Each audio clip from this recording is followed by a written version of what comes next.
for democracy or safety. Ernest May of Harvard, a specialist on the arms race, has written a still secret history of it for the Secretary of Defense.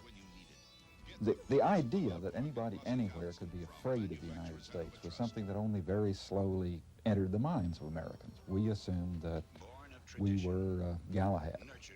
The surrender of Japan left the world at peace and left the United States with its new discovery and intense curiosity about it. There was no arms race as we tested atomic devices in the South Pacific to see what it was we really had. Our bombs were big and clumsy. Airplanes had to be rebuilt to carry them, and we thought there wasn't much plutonium in the world. We figured the Russians wouldn't get one for years. In 1946, we had 9 bombs.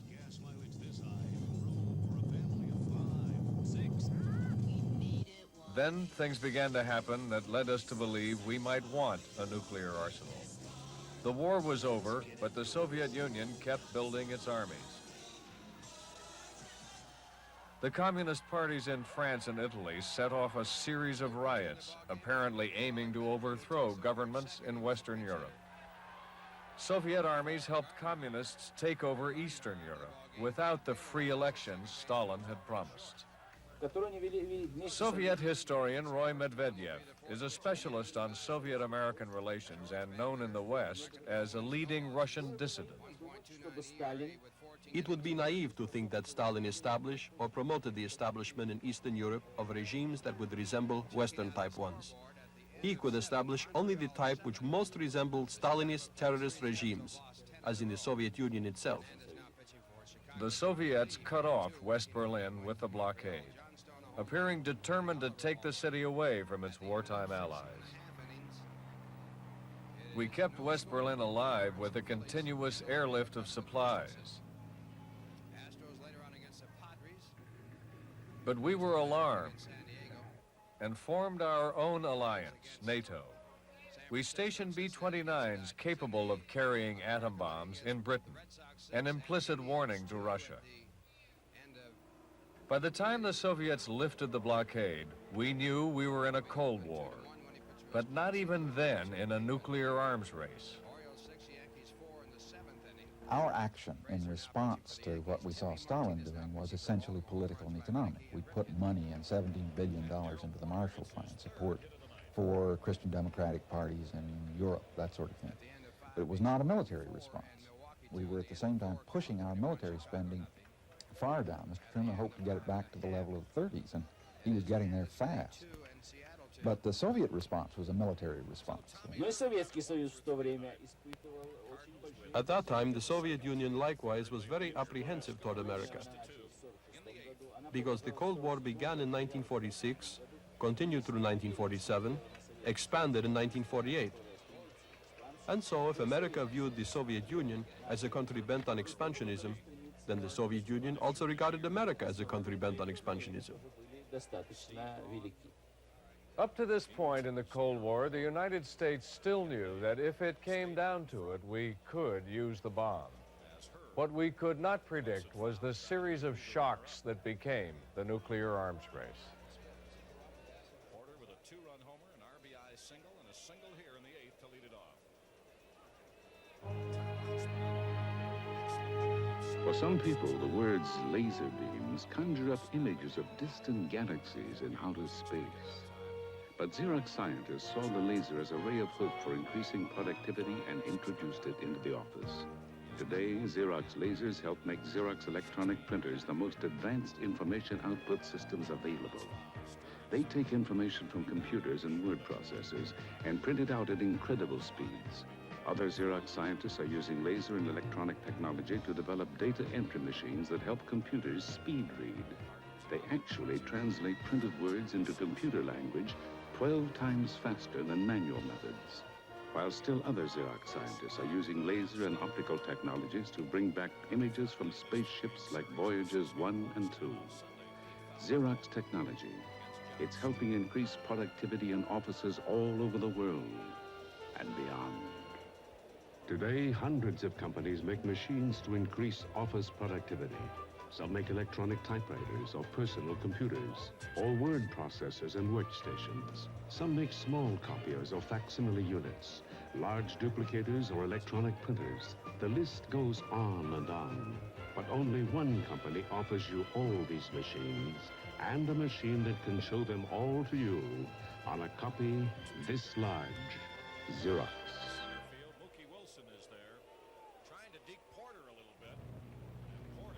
The first shock of the nuclear Cold War came when a B-29 patrolling the North Pacific picked up radioactive dust, Russian dust. The American monopoly was gone. The race was on. Within months of the Soviet bomb, Korea.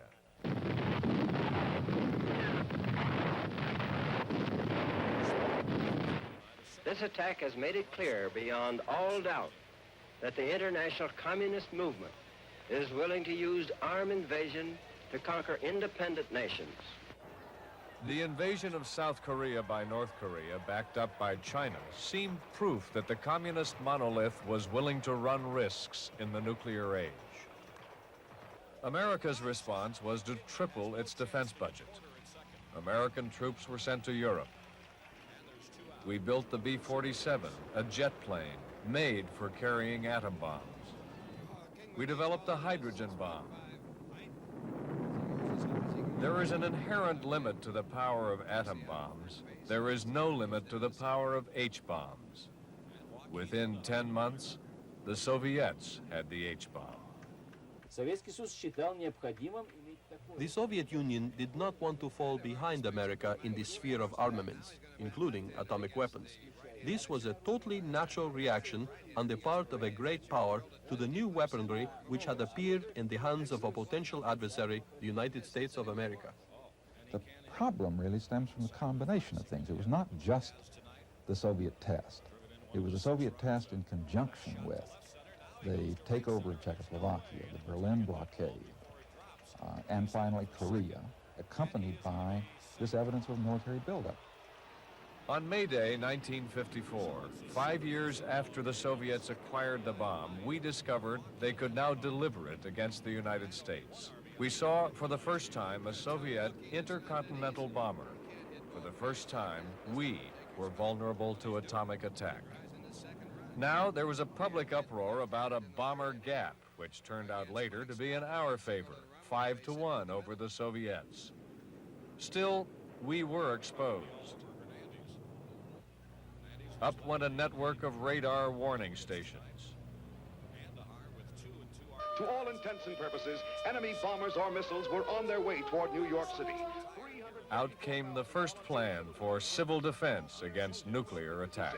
30,000 police and firemen, as well as units of the U.S. Air Force, all took part. The second shock was Sputnik in 1957, the Soviets proving they had a missile big enough and good enough to put a satellite into orbit before we did. The nuclear contest was changed. While we had been worrying about a bomber gap that did not exist, the Soviets had already decided on a crash program for missiles. And now, our own missile program had serious competition.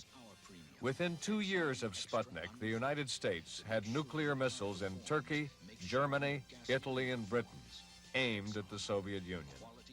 The Soviet Union aimed missiles at Europe. The Soviet Union created the impression, or at least tried to create the impression, that it had at its disposal approximately the same weaponry as did America. But in fact, this was not the case. America was far ahead of the Soviet Union, and therefore, the Soviet Union's desire to match the American strategic arsenal was only natural. When the Soviets shot down an American spy plane in 1960 and showed off the wreckage of the U-2, it didn't affect the arms race itself, but it revealed a strong Soviet motivation in the nuclear race. Historian Medvedev says the U-2 seemed a contemptuous expression of American technological superiority. Both in 1960 and at present, constant violations of another country's airspace are a crude violation of international law, a type of aggression. Soviet airplanes were not flying over America, and if they had, then America certainly would not have looked very favorably upon such behavior. Nikita Khrushchev wrote of the U-2, "They were making these flights to show up our impotence." Soviet fear of being discovered as impotent may have led Khrushchev to put missiles into Cuba. It was the U-2 that discovered the Soviet plan to put missiles in Cuba, missiles that could destroy our bomber bases and our cities. These preparations were our third shock. The Soviets seemed to be saying, "You'll find out what it feels like for us to be facing your missiles in Europe." The difference was we believed our president would not fire our missiles first. We didn't know that about the Soviets. It shall be the policy of this nation to regard any nuclear missile launched from Cuba against any nation in the Western Hemisphere as an attack by the Soviet Union on the United States, requiring a full retaliatory response upon the Soviet Union. In this crisis, all the scenarios of graduated escalation were forgotten. Both sides assumed a quick leap to total war. The Soviets backed down, and with an American promise not to invade Cuba, Khrushchev called his missiles home. It was an attempt to create balance between the strategic capabilities of the two superpowers. It represented the creation of a capability to inflict upon America the same strong blow which America was already capable of inflicting upon the Soviet Union. It was an understandable action. It's the thing that I think made a crisis out of it was not the deployment of missiles to Cuba, but was the way in which it was done. It was the secrecy in which it was done and the fact that the Soviet government lied to the President of the United States. At this point, 17 years into the nuclear age, the United States still owned most of the world's arsenal. In intercontinental missiles, we had 7 times as many as the Soviets. In intercontinental bombers, nearly 11 times as many as they. In submarine-launched missiles, we had 5 times as many. The first arms agreement of the nuclear age came a year after the Cuban crisis. It stopped all tests of nuclear bombs above the ground. The tests in the air had been putting radioactivity into our food. The treaty stopped that. Underground tests were allowed, but because the blast of big bombs could not be contained underground, there was now a practical limit to the size of weapons. The treaty was successful. Both sides have honored it. It did not stop the arms race. The Cuban Missile Crisis had left the United States relieved and the Soviet Union humiliated.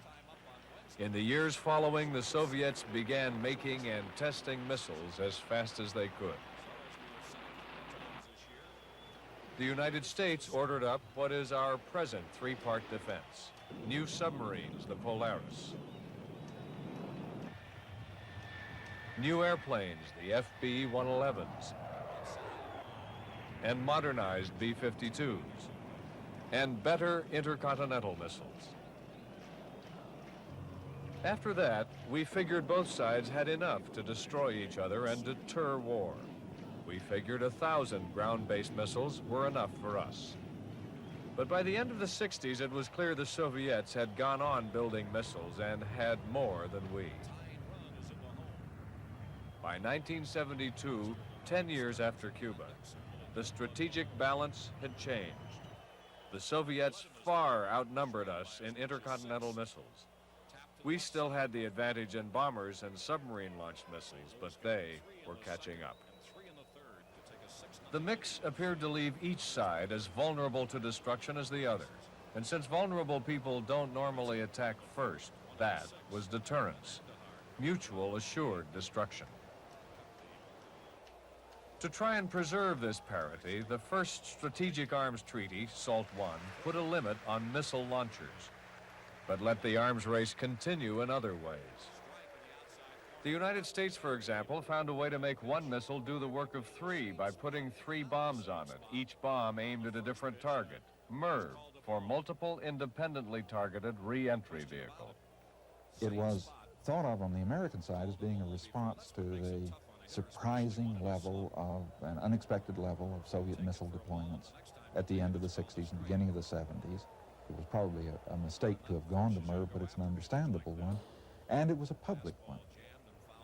The Soviets kept making their missiles bigger, so when they MIRVed, they could put 10 bombs on a missile. The Soviet Union once again wanted to match America's strategic arsenal. Hence, it created new weapons, which of course represented a danger to America. But America already had weapons which were more dangerous for the Soviet Union. The SALT II Treaty was signed in 1979 to try again for stability in the arms race. But the U.S. Senate was not eager to ratify it, some saying it was better than nothing, others saying it was worse than nothing. And when the Soviets invaded Afghanistan, President Carter just told the Senate to drop SALT II. Nevertheless, both sides have been quietly abiding by SALT II, except for the part that would have made the Soviets cut back the big missiles by 10%. So far, we've covered the 37 years of the nuclear age to show how we got to where we are now when we come back.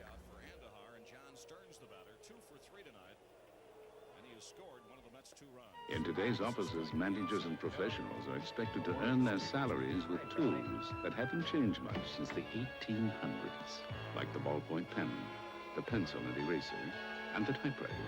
No wonder productivity is behind the times. But Xerox can help with flexible information systems that simplify word and data processing and print and distribute information at record speeds, which can put you a century ahead of where you were yesterday. If you want a typewriter that erases, you can get the correcting Selectric or the Xerox Memory Writer. If you want one that erases and sets columns automatically, you can get their Model 50 or the Xerox Memory Writer. If you want one that also has a memory for paragraphs, you can get their Model 60 or the Xerox Memory Writer. But if you want one that erases 2 lines automatically and has about 30% more memory for under $1,360, you can only get the Xerox 610 Memory Writer.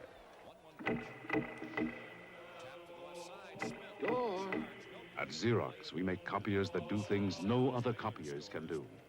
There's one that automatically copies 2-sided originals. Another one makes the finest quality copies. And another one does more jobs faster than any machine available. What has all this gotten us? Yes, I'm selling Delmatic copiers. No, thank you. Absolutely faithful customers. The main switches to the American half of the world's nuclear arsenal are on a small console that fits into a briefcase that is carried by a military officer who is always a few steps away from the president. What this briefcase represents is inconceivable. We deal with what we cannot face by giving it a familiar name. Since the briefcase must not be dropped, it is called the football. We don't know where the Kremlin's switches are, but we assume that they have a master control device too, for their half of the world's nuclear arsenal. What is the arsenal now? About 50,000 bombs. Who has how many of them? It's not exactly clear. The strategic bombs, the ones we have aimed at each other's homelands, are 1/3 of the total, 17,000 between us. The rest are for shorter ranges between Europe and the USSR, or within a battlefield, or between the USSR and China, theater weapons. Britain, France, and China have a few hundred bombs among them, and we suspect some other countries have at least one: Israel, South Africa, India. Between the United States and the Soviet Union, these strategic bombs are divided about equally, roughly 9,000 ready for firing by the United States, 8,100 by the Soviet Union. But the arms race is not just between 2 piles of bombs. The main race is over how to deliver them. The big missiles can carry more than 1 bomb, each to a different target, so America's 1,000 or so land missiles have 2,150 bombs. The Soviets' 1,400 missiles carry 5,500 bombs. We outnumber them underwater. 5,300 bombs on our submarine missiles, 1,900 on theirs. That leaves about 1,500 for our intercontinental airplanes, 700 for theirs. You can see that we are ahead in some ways, and they and others. And you can see why there is an argument over who has the edge. On balance, the Soviet Union does have a definite margin of superiority. Just because they happen to have more ICBMs and bigger ICBMs, that doesn't mean they have a superiority, because we basically are superior to them in our strategic forces because we have much more survivable forces. The main distinction between deterrence and a first strike capacity is numbers. And they have an enormous lead in the most destructive weapons. Both sides can respond to the other's strike and always have been, well, have been able to for a long time. The United States deterrent strategy is the be-all and end-all of our nuclear arsenal. This is not a panoply of weapons that we develop with some specific political goal in mind other than deterrence. That's it. It's to prevent their use. Deterrence has been the main idea since the 1960s. But in the last few years, there's been a shift in thinking toward actually fighting a nuclear war. If you can convince the other side you are willing to use nuclear weapons in a war, that might deter them even more. On their side, the doctrine has been, if it comes to war, go for victory. Their way of deterring us more. Another form of deterrence is coming to your hometown, civil defense. The idea being, if the United States can demonstrate it is preparing for the worst, that will help the Soviets hesitate. This is Moore, Oklahoma, which is sure it's a target because a big airbase is right next door. The subject in the 6th grade is a federal plan for survival. Okay, Larry, what 3 items would you take to the fallout shelter with you to benefit your group? Food and clothing, and one of us has first aid kits and weapons and ammunition for the weapons. Why do you think you should take weapons with you? Paul? Because everyone would be fighting over space in the bomb shelters, and we might need them to protect ourselves. The government curriculum says nothing about weapons. It concentrates on evacuation. It's just going to be a big jam and bumper-to-bumper cars all over, and they probably just wouldn't be any way to get out of it. Eric? It'd be pretty scary because everything will be flattened and there won't be nothing left. And if you did survive, there wouldn't be nothing to eat. Or. Do you think you would have a chance of surviving? Not at all? Eric's fears are shared by the Philadelphia City Council, one of 24 cities and counties that have rejected a civil defense plan. As Commissioner of Health, I come here to tell you, to state loudly and clearly, to state loudly and directly that there is no way, no plan, no gimmick, no illusions about protecting health during a nuclear war. It cannot be done. In Seattle, the evacuation plan divides the 1.2 million people into 52 sectors, which will move out in stages to 28 host counties, 250 miles from Puget Sound. The assumption is there will be 3 days warning because crises tend to escalate over a period of days, or, as in the Falkland Islands, even weeks. Time for relocation. There's no guarantee we will have the 72 hours. But there is also no guarantee that we will have an attack without the 72 hours. In Seattle, the planners had difficulty convincing the public. With all your resources and your high influence, can't you please tell the officials in Washington that we don't want this insanity? President Reagan's request for $4 billion for civil defense is having a hard time in Congress. This program, then, could enable survival of roughly 80% of the United States population in a heavy attack. Believe that? Yes, it would double the number of survivors. We realize that our witnesses, our expert witnesses, don't believe it for a second. I feel like relocation is the appropriate alternative to staying in that risk area. The Soviet Union has shelters for over 100,000 of the country's leadership. It has relocation plans for the population and compulsory civil defense classes. There is something of an argument in this country now over a civil defense gap. In 1978, the CIA concluded that with their civil defense, the Soviets could not prevent massive damage to their economy and the destruction of many of their most valued material accomplishments. This March, senators were briefed again by the CIA and came out saying nothing significant had changed. In New York, we asked some recent Russian immigrants about civil defense exercises in the Soviet Union. I would say that the officer, the teacher of this class, he was really serious about it. He really believed in it. We laughed at him, but he really believed in everything that he was saying to us. If it's happened in school, you would probably go to the basement. No one seems to take it seriously. Everybody knows if, in case of nuclear attack, wherever you go, nuclear weapon will get you anywhere. It's hard to find anyone in the American government who is really afraid that any day now Soviet bombs may suddenly rain down on us. The idea of a Soviet nuclear first strike appears highly implausible. It may or might appear somewhat less implausible if it's put into a broader context.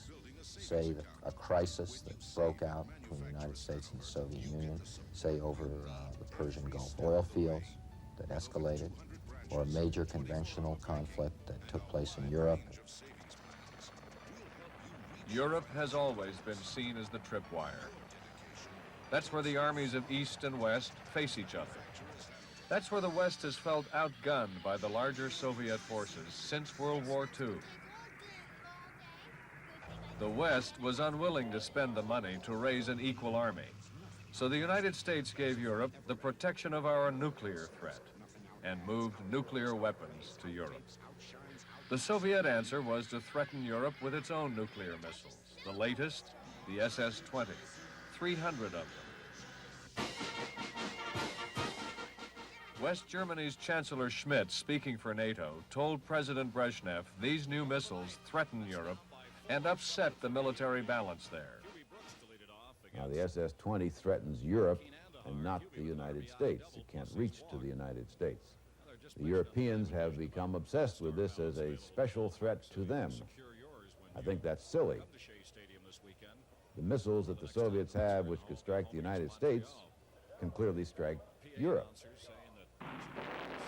Feeling outgunned again, NATO has ordered up an improved Pershing missile, which goes farther faster, and cruise missiles, hard to find and very accurate. New weapons scheduled to be in Europe in the next couple of years. That prospect frightens the Soviets. The SS-20s frighten NATO. So the United States and the Soviet Union have been negotiating these theater weapons for more than 6 months.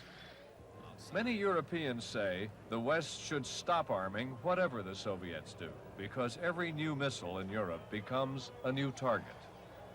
Europeans are not sure we would risk our homeland in defense of theirs. So leaders like Chancellor Schmidt want matching missiles in Europe, and the marchers don't want any missiles there at all.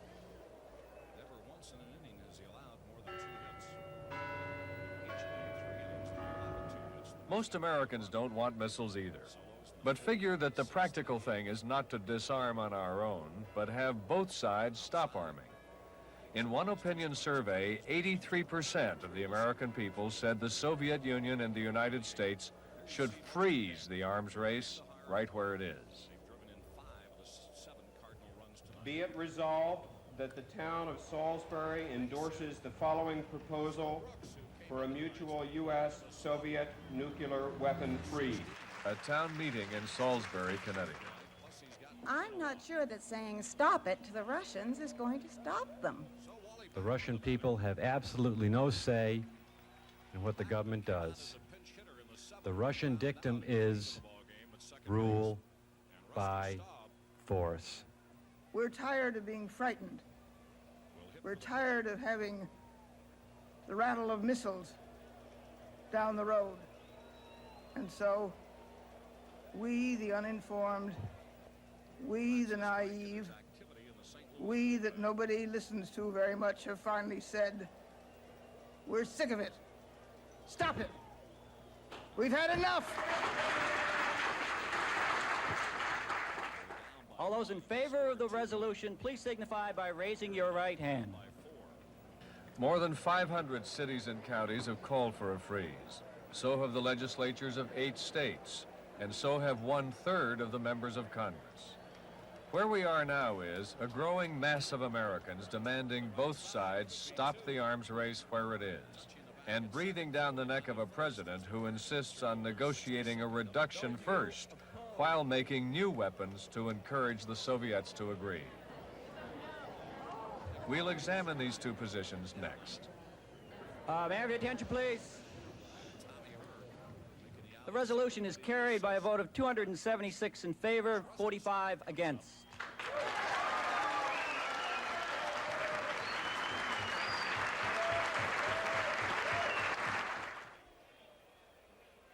The Mets this year have won 6 games.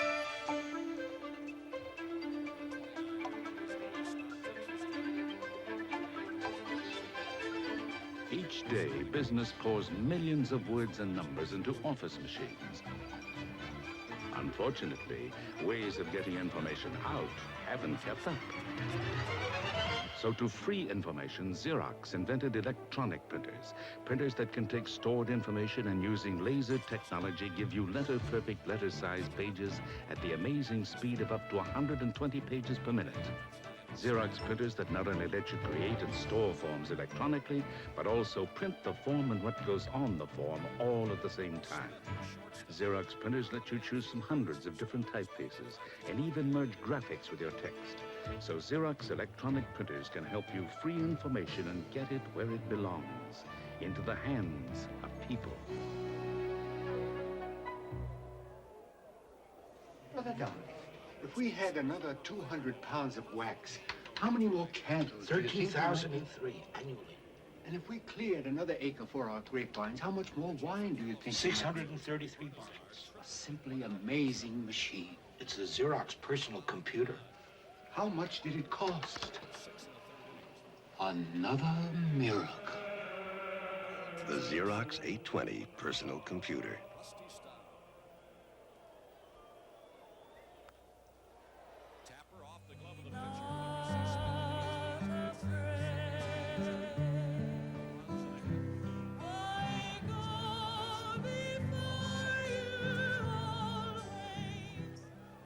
When there's danger and Americans feel helpless, they gather together, light candles, sing songs, and start a movement demanding a change. We are duty-bound to articulate the growing concern of an increasing number of our fellow citizens that nuclear arms and their use exceed the limits of legitimate self-defense. An enormous movement is collected around a simple idea: freeze the arms race. The movement calls for both sides to stop testing, producing, and putting in the field any more nuclear weapons. In 3 states, a flood of petitions has put the freeze proposal on November ballots to provide another clear signal of public sentiment. What do we want? When do we want it? The idea of a mutual freeze cuts across every division in America: liberals and conservatives, workers and professionals, Democrats and Republicans. There are 2 opposing resolutions in Congress with Republicans and Democrats on both sides. One is the movement's call for a mutual freeze now. The other to rearm, then negotiate reductions, then freeze, the president's plan. And the freeze debate is joined by nuclear strategists. At the present time, there's no chance that either side could ever calculate that it could gain by starting a nuclear war. Paul Warnke was chief negotiator for SALT II. It's sometimes referred to, as you know, as the balance of terror, but it exists. So that if we could, in fact, freeze everything right now, it would certainly be in our interests. It would do nothing to protect our submarine systems, but it would permit the Soviets to go on building anti-submarine warfare capabilities, which could raise questions about the survivability of our sea-based deterrent. It would do nothing to protect our B-52 bombers, but it would prevent us from modernizing those bombers so that we would have a bomber force that could survive Soviet attack. And at the same time, it would permit the Soviets to go on building air defenses. One of the problems we're seeing today is this whole business of qualitative improvements, modernization of missile systems, which make them more effective as nuclear warfighting missiles and make nuclear war more likely. One way to stop that development is to freeze where we are today. Our goal is to enhance deterrence and achieve stability through significant reductions in the most destabilizing nuclear systems, ballistic missiles, and especially the giant intercontinental ballistic missiles. The president proposed negotiation with the Soviet Union. I expect ballistic missile warheads, the most serious threat we face, to be reduced to equal levels, equal ceilings, at least a third below the current levels. Ballistic missile warheads, bombs, a limit on the number of bombs. This is a radical departure from previous agreements which dealt with methods of delivery, but left out the number of bombs. The president is aiming at a balance of the two arsenals. There are several kinds of imbalance. The Soviets have 70% of their bombs on land-based missiles. Only 25% of ours are land-launched. The president wants the limit to be 50%, which would cut the Soviets down and leave room for us to increase. Their submarines carry only 24% of their strategic arsenal. American submarines carry 60% of ours. So if the Soviets make reductions on land, we'd make reductions at sea. In the air, the Soviets have roughly 6% of their arsenal for bombers, and we about 15%. The bomber imbalance is not in the president's offer, but the White House says everything is negotiable with no preconditions. Yes, at the strategic level, everything is on the table. The Brezhnev response was to welcome negotiations on reductions, to call the president's proposal one-sided, and to suggest a freeze before talking. Significantly, neither side made demands, only proposals. Brezhnev, for example, suggesting negotiators build on past agreements. That meant SALT II, which Reagan had long rejected. But on May 31st, the president made a significant gesture. As for existing strategic arms agreements, we will refrain from actions which undercut them so long as the Soviet Union shows equal restraint. Negotiations seem to be underway, even before the talks begin. How much influence has the movement had on the president? It's hard to know. It's clear he has been moved to respond. To those who protest against nuclear war, I can only say, I'm with you. The movement's greatest impact may have been to bring home to the president the need for public support. Among the guidelines for fashioning his arms reduction plan were that it must deserve public support and be understandable to the American people. People don't understand throw weight as easily as numbers of bombs. The president chose to start negotiation on the numbers of bombs. One of the incentives for both sides to negotiate quickly is the increasing danger of hair-trigger reactions to the new generation of weapons. When the Soviets' bigger and more accurate missiles threaten our silos, a president may be tempted to empty those silos on the first warning of attack, to use them so as not to lose them. The Soviets may face the same predicament if our new Pershing II missiles are stationed in Europe. 5 to 7 minutes flight time from targets in the Soviet Union. Obviously, Chairman Brezhnev and the Politburo can't assemble to make a decision about a 6-minute warning. So what that means is that if we do deploy those weapons in Germany, then we will really have put the Soviets in a perilous spot, and we'll have forced them into what is called launch-on warning. You're really taking the risk of having computers decide whether or not we go to war. Of course it bothers them, but that means it's a good leverage in our hand. It's a good tool, and it's a good way to force them to come to the negotiating table and do something meaningful, because to get rid of those Pershings, they're going to have to give up something that bothers us. The middle-sized missiles, Pershing IIs and SS-20s, are in a separate negotiation already going on in Geneva, the theater talks. The long-range bombs will be in the new negotiations starting the 29th of this month in Geneva, strategic talks, and the two negotiations will be closely coordinated. The danger of a bomb is not in the bomb, it's in the head of whoever owns it. And since the Soviets and the Americans see the world differently, the arms race is really an extension of our differences. How the talks proceed depends to a large extent on how they see us and how we see them.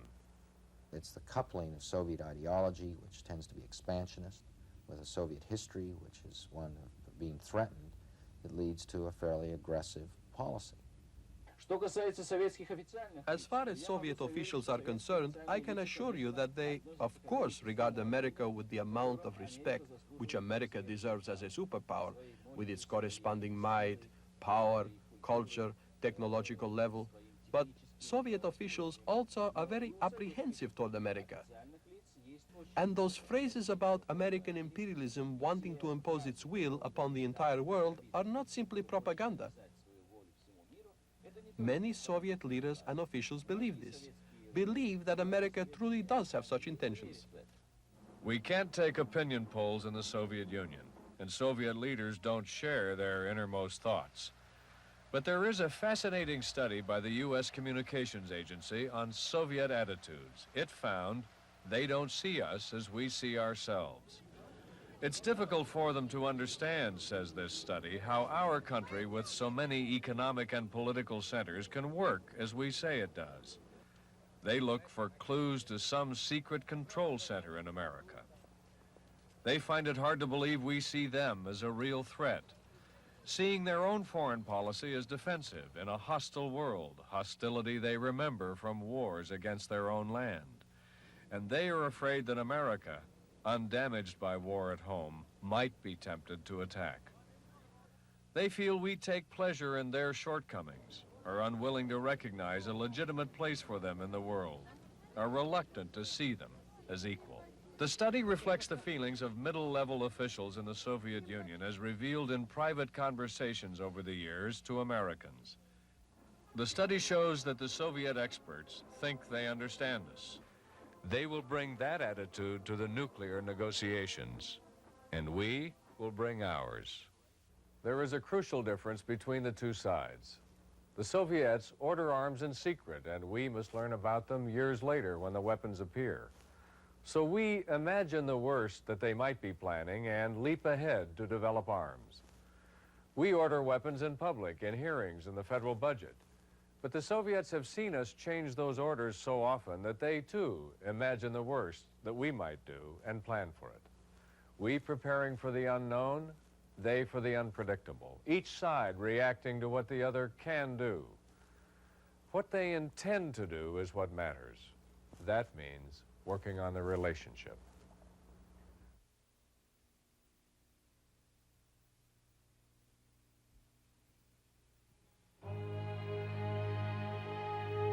For some people, the words laser beams conjure up images of distant galaxies in outer space. But Xerox scientists saw the laser as a ray of hope for increasing productivity and introduced it into the office.